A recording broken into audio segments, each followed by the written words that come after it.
बच्चों हमने ये वाला एक वर्ड कर लिया है। अब हम आगे देखते हैं। ये देखिए, ऑलवेज 100%। ठीक है, हमें हमेशा किसी भी एग्ज़ाम हो, चाहे हमें कोई भी वर्क दिया गया है, हमें हमेशा अपना 100% देना चाहिए। मतलब हमें पूरे मन से उस वर्क को करना चाहिए। तो ऑलवेज़ इस चीज़ का ध्यान रखेंगे। तो ऑलवेज़ का मतलब ऑल द टाइम। जो भी आपको वर्क दिया गया है उसमें अपनी पूरी एफर्ट्स को डालिए। ठीक है, ऑल द टाइम्स। तो ये ठीक है, ये वर्ड्स एक्चुअली में क्या करना है, आपको इन वर्ड्स को लिखना है, अपनी नोटबुक में लिखना है इन पूरे वर्ड्स को। ओके, चलिए आगे देखते हैं। Never give up.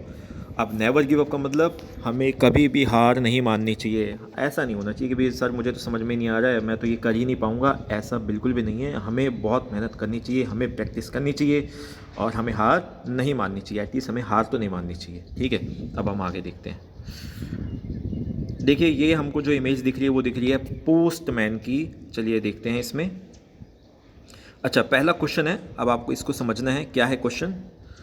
What does the postman brings letter for. जो पोस्टमैन है वो ब्रिंग लेटर्स फॉर। जो पोस्टमैन वो लेटर किसके लिए लेके आता था? द पोस्टमैन ब्रिंग्स लेके आता था letters for the childs mother और फादर। जो बच्चे के मम्मी पापा थे उनके लिए लेटर्स लेकर आता था। कौन? पोस्टमैन। अच्छा, does the child ever get a letter. क्या बच्चे को कभी कोई लेटर मिलता था? No, the child never gets a letter. जो बच्चा था उसको कभी भी लेटर नहीं मिलता था। आगे देखते हैं। तो ये आपको अच्छे से पढ़ना है।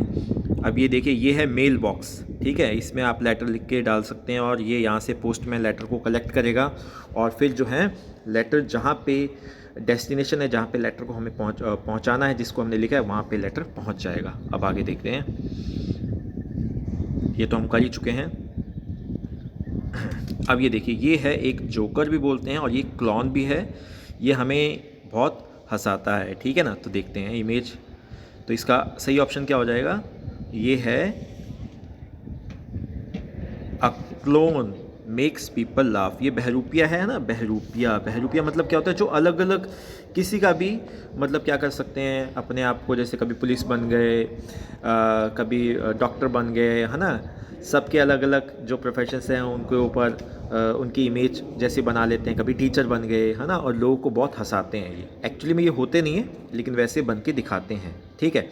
अच्छा, ये देखिए, अब आप ये जानते हैं, a teacher teachers in school. बिल्कुल सही है, टीचर स्कूल में पढ़ाता है। अब जो जो मैं सेंटेंस यहाँ पे इसको अंडरलाइन कर रहा हूँ ना, ये आपको नोटबुक में लिखने हैं। आ म्यूजिशियन प्लेस म्यूजिकल इंस्ट्रूमेंट।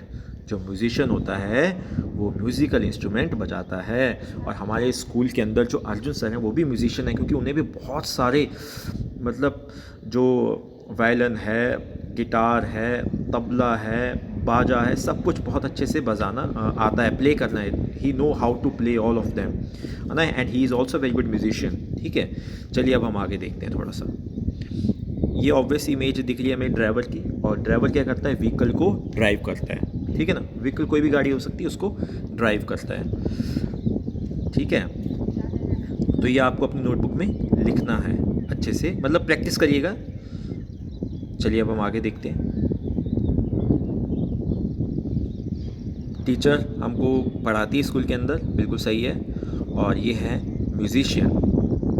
और ये देखिए, ये है एस्ट्रोनॉट ट्रैवल्स इन स्पेसक्राफ्ट। जो एस्ट्रोनॉट हैं एक्चुअली में क्या है कि देखिए, हम लोग पैसेंजर बन के एक जगह से दूसरी जगह जाते हैं, हम ना ट्रैवलर बन के हम लोग अपने यहीं पे अर्थ पे ही ट्रैवल करते हैं। हम एक शहर से दूसरे शहर, या एक स्टेट से दूसरे स्टेट, या फिर एक कंट्री से दूसरे कंट्री। लेकिन ये जो एस्ट्रोनॉट है ना, ये तो दूसरे प्लेनेट पे ही चले जाते हैं। ठीक है, तो ये हैं एस्ट्रोनॉट्स। इनका स्पेशल सूट होता है जिसके अंदर ये अच्छे से रह सकें, क्योंकि जो दूसरे प्लेनेट है ना उनके मतलब उनके ऊपर ऐसे वाटर, गैस या ऐसा एटमॉस्फेयर नहीं है कि वहाँ पे अच्छे से रह सकें वो। ठीक है, तो ये आप लिखेंगे अपनी नोटबुक में। चलिए आगे देखते हैं। ये हैं बहुत सारे बच्चे, तो इसका मतलब क्या हो जाएगा? वन चाइल्ड और मैनी चिल्ड्रन। और देखो, चिल्ड्रंस नहीं होता है कभी भी, चिल्ड्रन होता है सिर्फ। ठीक है, अगर आपके पेपर में क्वेश्चन आ जाए कि चाइल्ड का प्लूरल लिखें, तो आप क्या लिखेंगे? चिल्ड्रन। क्या लिखेंगे? चिल्ड्रन।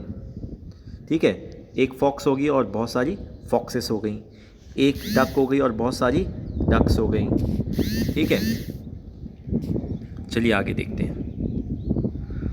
एक गूज हो गई और बहुत सारी गीज हो गई। मैं आपको पिक्चर भी दिखाता हूँ ताकि आपको याद रहे। ये देखिए, ये है डक और बहुत सारी डक हो जाएंगी तो डक्स, DUCKS। ठीक है, अब आगे देखते हैं। ये है गूस। ठीक है, देखिए सफ़ेद कलर की है, ये वाइट कलर की है। ठीक है, बहुत सारी हो जाएंगी तो गीस हो जाएगा। इसमें पता है क्या होता है, देखिए इसमें ये जो डबल ओ है ना, ये वाला डबल ओ, इनको बस डबल ही कर दिया तो ये बन गया प्लूरल, मतलब एक से ज़्यादा।